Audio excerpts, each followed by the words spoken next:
Welcome back to How to Authority. Now, if you're having issues with your AirPods and with the case specifically not charging, then there's several troubleshooting steps you can take before you may have to eventually send them back to Apple if the issue is just too severe. Starting off, see if the power levels are even there for the AirPods themselves, because after all, if those ran out of battery, the case will first charge the AirPods inside, and only then, when on max charge, will the case itself gain battery. Depending on the model of your iPhone, you can simply hold them close to the device, and a little pop-up with the exact battery levels like this will appear on the device. However, if the case still isn't charging, then the best thing to do is to inspect the actual port on the underside of the case to make sure it's free from any debris and it isn't physically damaged or burnt in any way. Then of course you can also try a different charger as well. Most AirPods now will just take USB Type-C, and those cables come with literally everything now, so you should have no problems finding another charging cable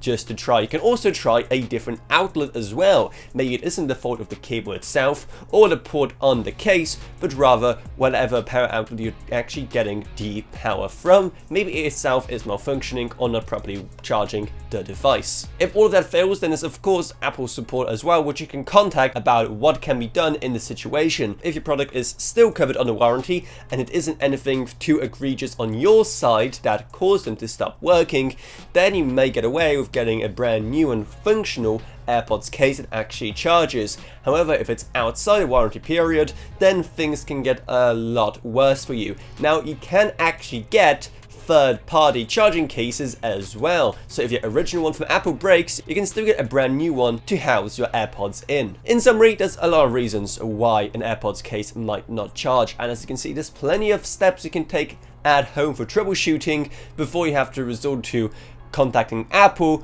or getting a brand new case. So do all of these first, and if it fails, then you know what to do if that happens. So I hope you found this video helpful. If you did, make sure to subscribe to How to Authority for more like this in the future.